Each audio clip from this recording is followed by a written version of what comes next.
guys, in the last video we have discussed about physical properties of metals and non-metals. Now we are going to discuss about chemical properties of them. So guys, first देखते हैं chemical properties में metal की reaction with oxygen. Guys, metals जो होते हैं highly reactive होते हैं. metal की reaction देखते हैं ऑक्सीजन के साथ. अगर ये highly reactive है तो कैसे कैसे क्या क्या ये reaction देते हैं वो देखते हैं. मेटल की रिएक्शन पहले देखते हैं ऑक्सीजन के साथ. तो गाइस, नॉर्मल टेम्परेचर पे या फिर रूम टेम्परेचर पे सोडियम मेटल ऑक्सीजन के साथ रिएक्ट कर देता है और ये बनाता है सोडियम का ऑक्साइड. ये बनाता है सोडियम का ऑक्साइड. गाइस, सोडियम मेटल को आप एयर में भी नहीं रख सकते. एयर में क्योंकि ऑक्सीजन है तो ऑक्सीजन से रिएक्ट करते ही सोडियम का ऑक्साइड बना देगा. तो एयर में भी नहीं रख सकते हो. अगर आप बॉटल में से सोडियम की गोलियां निकालते हो, उसको हाथ पे भी रखते हो अपने पाम पे, तो वहां पर वो भी गरम गरम सा फील होने लगेगा अपने को. तो इसलिए गाइस, सोडियम को एयर में नहीं रखा जाता है क्योंकि ये खराब होकर सोडियम ऑक्साइड बना देते हैं. ऑक्सीजन से रिएक्शन करके सोडियम का ऑक्साइड बना देता है. इसलिए सोडियम को हम कहाँ रखते हैं? It is kept in kerosene oil. It is kept in kerosene oil क्योंकि कोई भी ऑक्सीजन से ऐसी वैसी रिएक्शन नहीं हो. नेक्स्ट है कि सोडियम का जो ऑक्साइड बनता है ना, ये बेसिक ऑक्साइड होता है. सोडियम का ऑक्साइड जो होता है वो बेसिक ऑक्साइड होता है क्योंकि पानी में मिलते ही नहीं है. सोडियम का हाइड्रोक्साइड बना देता है जो कि एक बेस होता है, अपने को पता है. तो इसलिए सोडियम का ऑक्साइड एक बेसिक ऑक्साइड है. नेक्स्ट है मैग्नीशियम. मैग्नीशियम. तो गाइस, मैग्नीशियम ऑक्सीजन के साथ वैसे तो रिएक्ट नहीं करता है. जैसे वो रूम टेम्परेचर पे रिएक्ट कर रहा था, तो ये रूम टेम्परेचर पे रिएक्ट नहीं करता है. इसको रिएक्शन करने के लिए अपने को हीट देनी पड़ती है. ये हीट का साइन है. तो हीट देने के बाद ये मैग्नीशियम का ऑक्साइड बनाता है. रिएक्शन को बैलेंस कर सकते हैं. तो हीट देने के बाद ये मैग्नीशियम का ऑक्साइड बनता है. सिमिलरली जिंक के साथ है. जिंक भी अपने यहाँ पर नहीं ऑक्सीजन के साथ रिएक्शन करता है. इसको भी हीट देनी पड़ती है, तब जाके ये जिंक का ऑक्साइड बनाता है. नेक्स्ट कि भाई आयरन है. आयरन ऑक्सीजन के प्रेजेंस में या फिर आयरन को ना जैसे ही ऑक्सीजन दिख जाए और साथ में पानी भी दिख जाए ना, तो ये जंग बना देता है, रस्ट बना देता है, जिसका फॉर्मूला होता है Fe3O4.XH2. ये रस्ट का फॉर्मूला है अपने पास. रस्ट, ये X number of water molecules हैं. इसको भी आप ऐसे ही बैलेंस कर सकते हैं. तो गाइज, आयरन है. आयरन को भी आप ऐसे ही ऑक्सीजन और पानी के कांटेक्ट में नहीं आने देंगे. जैसे ही ऑक्सीजन पानी के कांटेक्ट में आया तो फिर से इसको रस लग जाएगा. आयरन को अगर आप ऑक्सीजन के साथ रिएक्शन कराते हो तो ये भी हीट की प्रेजेंस में होगी और ये बनाती है Fe3O4 ट्राइफेरिक टेट्रा ऑक्साइड.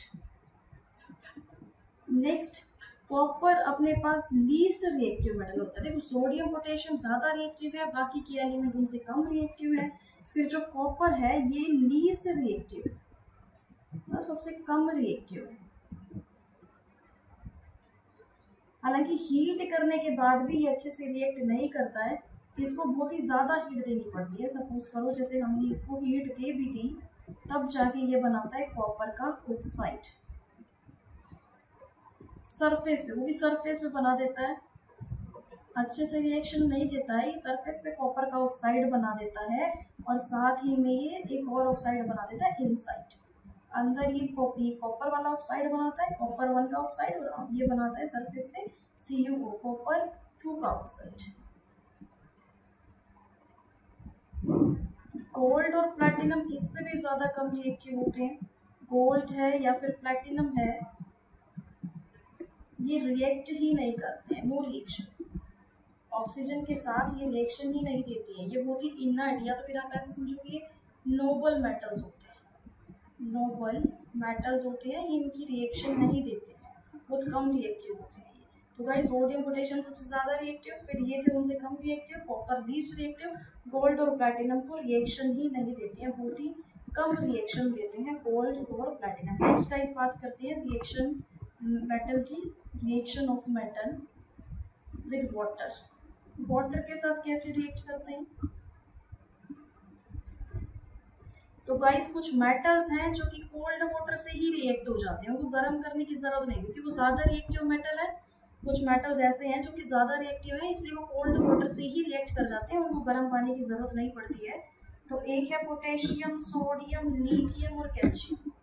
ये ऐसे मेटल्स हैं जो कि कोल्ड वाटर से ही रिएक्शन दे देते हैं। सोडियम अगर वाटर के साथ रिएक्ट करेगा तो ये सोडियम का हाइड्रोक्साइड बना लेगा, सोडियम का हाइड्रोक्साइड बना लेगा। और गाइस ये रिएक्शन बहुत ही विगरस रिएक्शन होती है, विगरस मतलब बहुत ही धमाकेदार रिएक्शन होती है ये। सोडियम को जैसे आप एयर में नहीं रख सकते हो, खुला नहीं छोड़ सकते हो, ऐसे ही आप इसको पानी में भी नहीं रख सकते हो, पानी में जाते ही आग लगा देगा, ठीक। तो ये बहुत ही ज़्यादा विगरस रिएक्शन होती है। Similarly sodium, potassium, lithium, calcium ये कोल्ड वाटर से रिएक्ट कर देते हैं। सोडियम पोटेशियम हाईली रिएक्टिव होते हैं, इसलिए इनकी वाटर के साथ रिएक्शन विगरस होती है, इसलिए इनको पानी में भी नहीं रखा जाता है।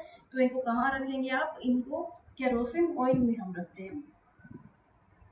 नेक्स्ट देखते हैं कि अपने पास ये जो मैग्नीशियम है या फिर एल्यूमिनियम, जिंक, आयरन, ये कोल्ड वाटर से रिएक्ट नहीं करते, ये स्टीम से रिएक्ट करते हैं। कोल्ड वाटर से आप रिएक्शन कराना भी चाहोगे तो ये नहीं कर पाएंगे, लीस्ट रिएक्टिव है। ये किससे रिएक्शन करते हैं, स्टीम से, भाप से रिएक्शन करते हैं। तो मैग्नीशियम जैसे ही वाटर से मिलेगा तो ये बना देगा मैग्नीशियम का ऑक्साइड प्लस हाइड्रोजन गैस निकालेगा, ध्यान रखना। नेक्स्ट एल्यूमिनियम जैसे वाटर से मिलेगा तो ये एल्यूमिनियम का ऑक्साइड बनाएगा और हाइड्रोजन गैस को बाहर निकाल देगा। जिंक का भी यही है, जिंक का ऑक्साइड बनाएगा और हाइड्रोजन गैस को बाहर निकाल देगा। नेक्स्ट देखो आयरन जब भी वाटर के साथ रिएक्शन देगा, आयरन जब भी वाटर के साथ रिएक्शन देगा तो ये Fe3O4 और हाइड्रोजन बाहर निकाल सकता है। दूसरा भी ये बना सकता है, आयरन का ऑक्साइड है ये +3 वाला, और एक ये बना सकता है Fe2O3 जिसमें आयरन की +2 ऑक्सीडेशन स्टेट है। तो ये है अपने पास फेरस ऑक्साइड और ये है फेरिक ऑक्साइड, इस तरीके से। तो आयरन जब वाटर से रिएक्शन देगा, कोल्ड वाटर से ये भी नहीं देगा, ये भी स्टीम के साथ रिएक्शन देगा, तो फिर ये इस तरीके से हाइड्रोजन निकाल सकते हैं और फेरस ऑक्साइड भी बना सकते हैं, फेरिक ऑक्साइड भी बना सकता है। नेक्स्ट देखते हैं, आयरन और स्टीम की जो रिएक्शन होती है ना वो रिवर्सिबल होती है, मतलब ज़्यादा फॉरवर्ड डायरेक्शन में नहीं होती है। आयरन की स्टीम के साथ रिएक्शन ये इरिवर्सिबल है।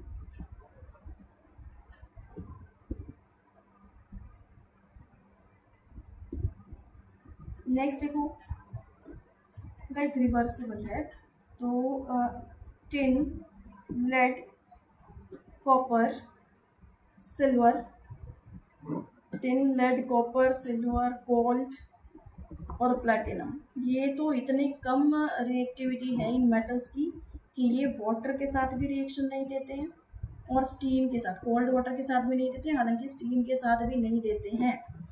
हाँ, पानी को ठंडा रखो तो भी नहीं देंगे, पानी को गर्म करके स्टीम बना दो तो भी ये रिएक्शन नहीं देंगे, क्योंकि इनकी रिएक्टिविटी बहुत ही कम होती है। तो नेक्स्ट देखते हैं reaction of metal with acids, reaction of metal with acids. तो गाइस एसिड्स के साथ ये मेटल किस तरीके से रिएक्ट करते हैं, मेटल जब भी एसिड तब ये हाइड्रोजन गैस को प्रोड्यूस करते हैं। देखो किस तरीके से मेटल जब भी एसिड्स के साथ रिएक्शन देते हैं, सपोज करो अपने पास ये सोडियम का मेटल ही है, इसने एसिड ले लिया, हमने हाइड्रोक्लोरिक एसिड डाइल्यूट करके लिया है, मतलब पहले पानी लिया है फिर एसिड लिया है, मतलब एसिड के अंदर पानी मिला रखा है। तो इस तरीके से डाइल्यूट सॉल्यूशन बनाया है एसिड का। तो मेटल जब भी एसिड से रिएक्शन देगा तो फिर ये हाइड्रोजन गैस निकालेगा और साथ ही में मेटल का कंपाउंड बना देगा। गाइस मेटल का कंपाउंड H2 तो निकल गया, तो मेटल का कंपाउंड सोडियम का क्लोराइड रह जाएगा। नेक्स्ट है मैग्नीशियम को ही देख लो, ये भी जैसे ही एसिड के साथ रिएक्शन देता है, डाइल्यूट एसिड लिया, मतलब पहले हमने पानी लिया फिर उसके अंदर हमने एसिड मिलाया है, तो ये भी H2 गैस को निकाल देगा, MgSO4 दे देगा। सिमिलरली जिंक भी ऐसे डाइल्यूट H2SO4 से रिएक्शन देके हाइड्रोजन गैस निकाल देता है और साथ में जिंक का सल्फेट बना देता है। नेक्स्ट है कि कुछ पॉइंट्स कॉपर, सिल्वर, गोल्ड और प्लेटिनम, गोल्ड एंड प्लेटिनम, ये ऐसे मेटल्स हैं जो कि डाइल्यूट एसिड्स के साथ रिएक्ट नहीं करते हैं। ये मेटल्स डाइल्यूट एसिड्स के साथ, ऐसा समझो कि डाइल्यूट एसिड के साथ अगर ये रिएक्ट करेंगे ना तो ये हाइड्रोजन गैस नहीं निकालेंगे, बाकी तो मेटल्स हैं जो कि एसिड्स के साथ रिएक्ट करके हाइड्रोजन गैस दे रहे हैं, लेकिन कॉपर, सिल्वर, गोल्ड, प्लैटिनम ऐसे मेटल्स हैं जो कि एसिड्स के साथ रिएक्ट करके हाइड्रोजन गैस नहीं देते हैं। तो क्या देते हैं ये? HCl अगर आप इनमें लोगे भी ना तो फिर ये मेटल का क्लोराइड ही बना देगा। अगर कि इन मेटल्स को आप कॉपर, सिल्वर, गोल्ड, प्लैटिनम को HCl से रिएक्शन दोगे तो ये मेटल का क्लोराइड ही बना देगा जनरली। और अगर आप इनकी रिएक्शन इस वाले एसिड से कराओगे तो ये जनरली सल्फेट्स बना देगा। अगर आप इनकी रिएक्शन नाइट्रिक एसिड से कराओगे HNO3, तो गाइस ऐसे में जो भी हाइड्रोजन निकलनी भी थी ना मेटल की एसिड के साथ रिएक्शन करके, तो वो हाइड्रोजन कन्वर्ट हो जाती है वाटर के अंदर। क्यों? क्योंकि नाइट्रिक एसिड एक स्ट्रॉन्ग ऑक्सीडाइजिंग एजेंट होता है। Nitric acid strong oxidizing agent होता है, मतलब सामने वाले कंपाउंड को या मॉलिक्यूल को ये ऑक्सीडाइज कर देता है। मतलब कि अगर आपने नाइट्रिक एसिड लिया है, मेटल की नाइट्रिक एसिड के साथ रिएक्शन कराई है, तो कायदे से मेटल एसिड के साथ रिएक्ट करके हाइड्रोजन गैस तो बननी चाहिए थी, लेकिन क्योंकि हमने नाइट्रिक एसिड लिया और क्योंकि ये स्ट्रॉन्ग ऑक्सीडाइजिंग एजेंट है, तो ये क्या करेगा? इसको ऑक्सीडाइज कर देगा, और इसको ऑक्सीडाइज करके हाइड्रोजन गैस ना बन के वाटर बना देगा। तो नेक्स्ट देखते हैं reaction of metal with salt solution. Reaction of metal with salt solution. Guys इसका इसमें अपन ने एक चीज याद रखनी है कि मेटल्स विद हाई रिएक्टिविटी, या तो ऐसा देखो, highly reactive metals,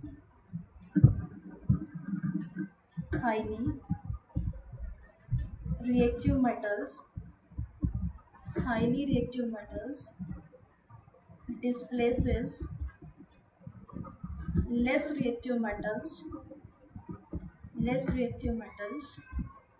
from its salt solution। Guys क्या है इसका मतलब कि सपोज करो हमने कोई भी ना एक मेटल ले लिया, सपोज आयरन ही ले लिया है, फिर हमने लिया है ये सॉलिड स्टेट में ही ले लिया हमने, फिर एक दूसरा मेटल लिया है कॉपर, और कॉपर का सॉल्ट सॉल्यूशन बनाया है। मतलब सपोज इसका सॉल्ट कॉपर सल्फेट हो गया और इसी का ही सॉल्यूशन बनाना है, तो आप समझ लो हमने इसको पानी में मिला दिए, राइट। तो ऐसे में देखो क्या होगा, इसके पास जो SO4 था ना, ये इसके पास चला जाएगा। क्यों? क्योंकि ये जो आयरन है ये हाई रिएक्टिविटी है, इसकी रिएक्टिविटी हाई है, और कॉपर कंपेरेटिव टू आयरन कम रिएक्टिव है। ये कम रिएक्टिव है और ये हाई रिएक्टिव है, तो मतलब इसकी रिएक्टिविटी ज़्यादा, ये ज़्यादा ताकतवर है। ये ज़्यादा ताकतवर होने की वजह से इसका जो सल्फेट आयन है ना, इसको ये अपने पास रख देता है और कॉपर और सल्फेट की बॉन्डिंग को तोड़ देता है और कॉपर को अलग कर देता है इस तरीके से। तो आयरन का सल्फेट बना लेता है और ये कॉपर को अलग कर देते हैं, क्योंकि आयरन हाई रिएक्टिव है तो ये ज़्यादा ताकतवर है। ये ज़्यादा ताकतवर होने की वजह से कॉपर और सल्फेट का बॉन्ड तोड़ के खुद सल्फेट को अपने पास ले लेता है और कॉपर को अलग कर देता है इस तरीके से। तो यही होती है, इसी को हम डिस्प्लेसमेंट रिएक्शन भी कहते हैं, डिस्प्लेसमेंट रिएक्शन। सिमिलरली एक और एग्जांपल लेते हैं इसी का, अपने पास है